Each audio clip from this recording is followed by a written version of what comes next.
Shefeeq N M, nickname IAM. ഈന്തപ്പനയുടെ കുരു മുളപ്പിക്കുക. ചെറുതിലെയൊക്കെ കുറേ വർഷങ്ങൾക്ക് മുന്നേയൊക്കെ കുരുക്കൾ നിലത്ത് വീഴുന്നുണ്ട്, ഇഷ്ടംപോലെ മുളയ്ക്കുന്നുണ്ട്, 2 ഇല വരും, കേടായിപ്പോകും.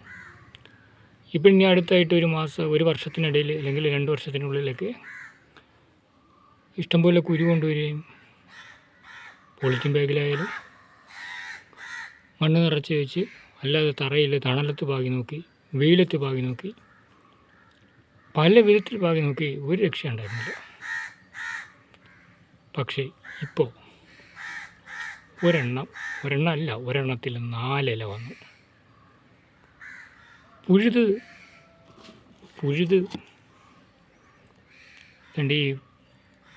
പുഴുത് പോയി, കേടായി പോയത് പോലും വീണ്ടും നാം പോന്നു. പുഴുത് കളഞ്ഞ് പുഴുത് പോയി, അതിന് ശേഷം വീണ്ടും എടുത്ത് അതിനകത്ത് നട്ടു. ഒരു ദിവസം രാത്രി കണ്ട് പുഴുത് പോയത് പിറ്റേന്ന് എടുത്ത് നട്ടാൽ, എന്നിട്ടും അതിനകത്ത് കുഴപ്പമില്ലാണ്ട് നാം പോന്നു. ഇത് അടുത്ത് നിൽക്കുന്ന ഒരെണ്ണം പുതിയതാണ്. അത് പിന്നെ അടുത്ത് പാകി ഒരു 1.5 മാസമൊക്കെ വരുമായിരിക്കും. അടുത്ത് പാകിയതാണ്. അത് മുളച്ചു, പെട്ടെന്ന് മുളയ്ക്കുകയും ചെയ്യും. സാധാരണ നേരത്തെ വെച്ചിരുന്ന ഒരുപാട് നാൾ വെള്ളം ഒഴിക്കൊന്നും വേണ്ട. എന്ത് ചെയ്യേണ്ടതെന്നറിയാം? അടിയിൽ വെള്ളം വേണം, മേളിൽ ചൂടും വേണം.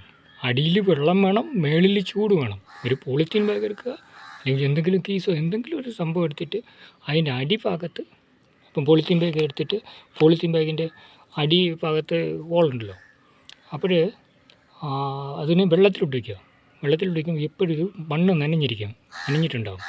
മേളിൽ നല്ല ചൂടുള്ള സ്ഥലത്ത് വെച്ച് കൊടുക്കുക. അതായത് എന്ത് പാത്രത്തിലായാലും എന്തിലായാലും കുറച്ച് വെള്ളം എടുക്കുക, അതിനുള്ളിലേക്ക് കുറച്ച് വെള്ളം, അതായത് അതിൻ്റെ അടിഭാഗത്ത് നനഞ്ഞ് നിൽക്കത്തക്ക വിധത്തിൽ കുറച്ച് വെള്ളം വയ്ക്കുക. അതിൻ്റെ മേൽഭാഗത്ത് ഇത് വയ്ക്കുക, ഈ പോളിത്തീൻ ബാഗ് വയ്ക്കുക, അതിൽ കുരുവാകുക. അതുകൊണ്ട് ഇപ്പം 4 ഇല വന്നിട്ടുണ്ട്. ഇനി ഇതിൻ്റെ വളർച്ച എത്രത്തോളമാണ് എന്ന് ഇപ്പോഴെന്തെങ്കിലും പറയാൻ കഴിയില്ല. ജീവിതത്തിൽ ആദ്യമായിട്ട് 4 ഇല വന്നു കണ്ടു. ഓക്കെ.